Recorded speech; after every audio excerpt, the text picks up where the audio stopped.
Siargao is one of the most sought-after destinations in the world and offers a wide range of natural wonders and activities. It is known as the surfing capital of the Philippines. But for those who are not fond of surfing, there are other things to do. One activity is island hopping. The two most known are BUCAS GRANDE and Tri Island. Last 2019, we got a chance to visit the three islands on our DIY tour. Wala kaming pre-booking. We just show up in the market kung nasaan yung mga bangka na nag-island hopping. Here's our few clips. We get to visit Guyam Island. It's a tiny island in Siargao, but no island is too small. Dito, you can do basketball kasi may mga small courts sila where people get to play and enjoy.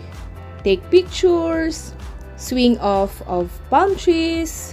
Imagine, sa laki kong yan, si Ket ang tumutulak sa duyan ko. Hashtag feeling strong siya. Next island is Daku Island. From the word Daku in their dialect means big. They have a big beach that is wide enough to play beach volleyball and frisbee and the perfect swimming spot.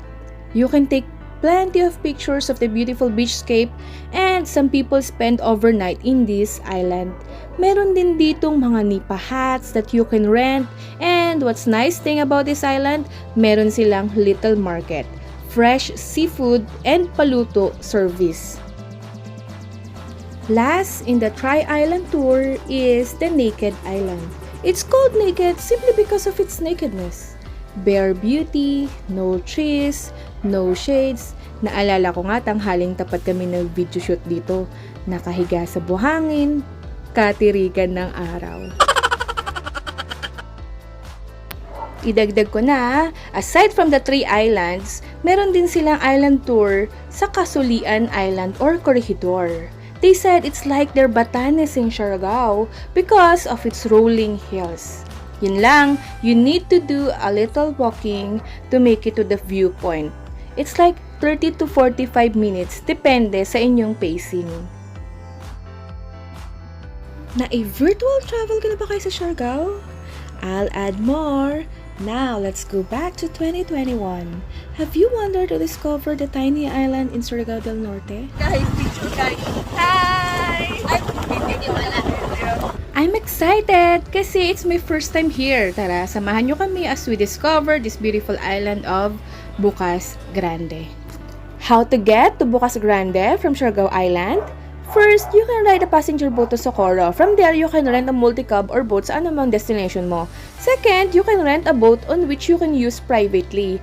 Third, join a group tour on which it would bring you to the tourist destination like sa Cotton Cove, but with multiple stops.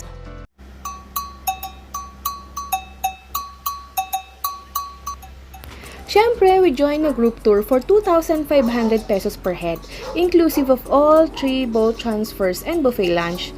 Masyado kasi malayo yung island na to with approximately 2 hours travel time at kailangan lumipat ang mga bangka from big to medium size to smaller one para mas makapasok sa mga makikipot na lugar na kung minsan ay may mababaw na parte ng dagat. I just get to enjoy the surroundings and the boat ride while yung mga kasama ko get to sleep kasi maaga yung aming call time, 6 a.m.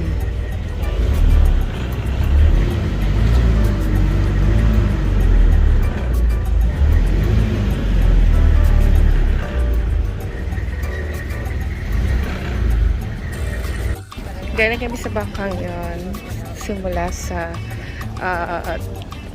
General Luna and then na bumaba kami dito sa port ng BUCAS GRANDE para daw mag-register and then nilipat kami sa mas maliit na bangka para sa mga islets. Ano, kamusta gising? Sarap ng tulog. Good morning! Good morning!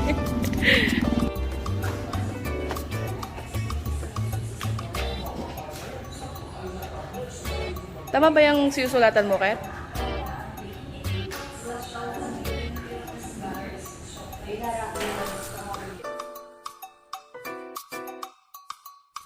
We transferred to medium-sized boat papunta sa Sohoton Ranger Station Reception Center.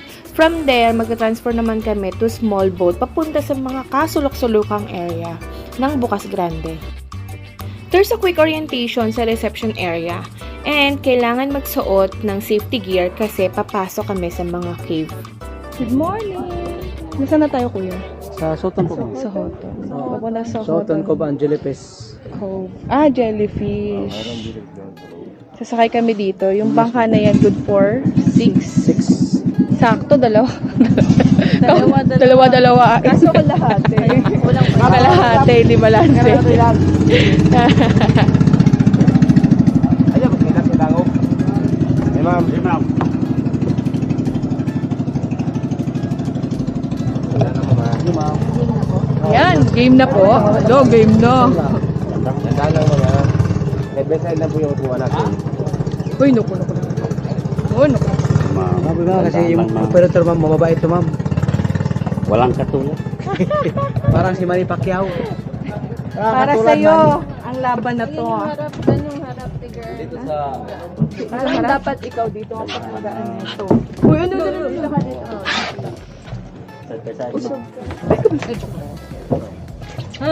Para sa'yo.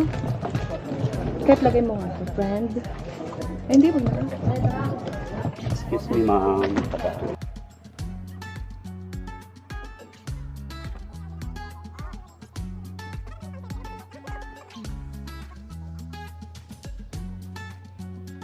Okay.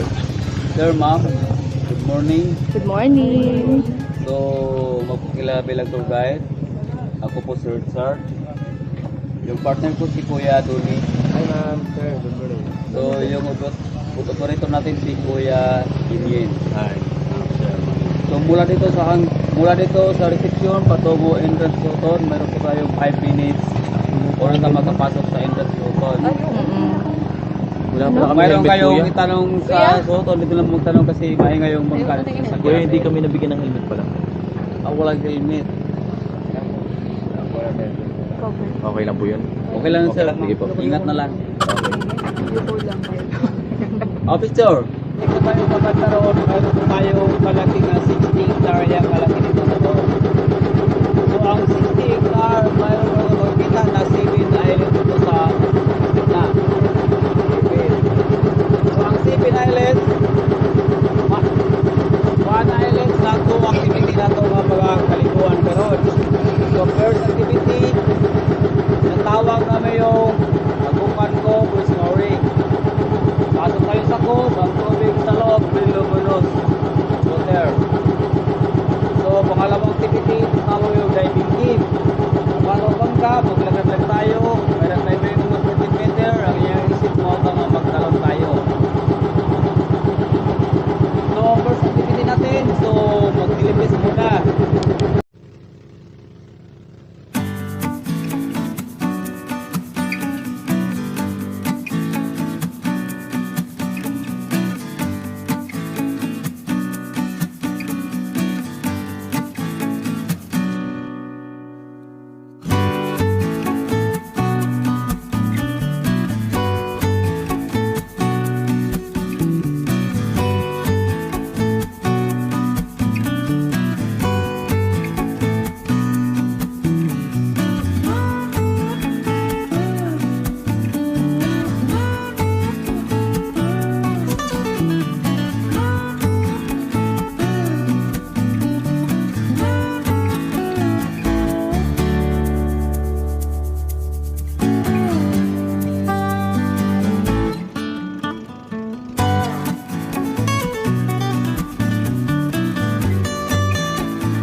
Ito pong pagpasok na to mahirap kung malakas yung current.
Mabuti kayo may Okay lang, ma'am. pwedeng Okay lang kung mag-video Ba- ng mayroong elevator ito kung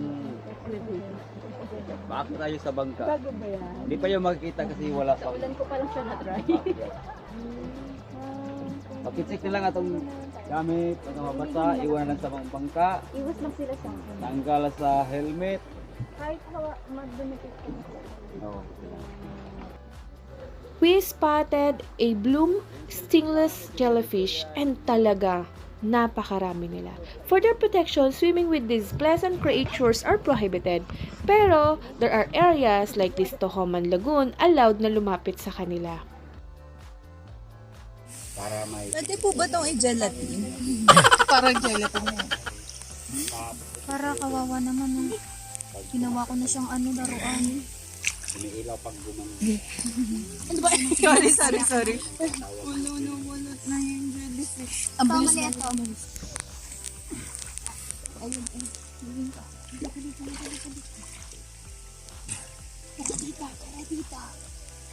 Nung pumunta kami, doon to kadaming jellyfish. Oo, parang dami nga ng jellyfish. Siguro kasi nabakante siya for a time na hindi siya populated. Okay.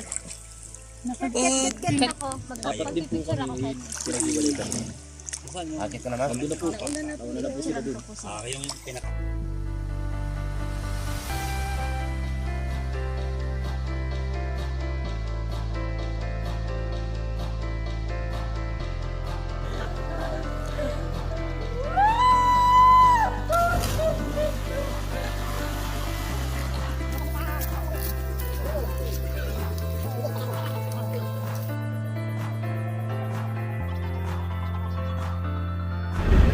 And nakita namin sa gitna ng dagat na stranded, parang naubusan ng crudo, I think.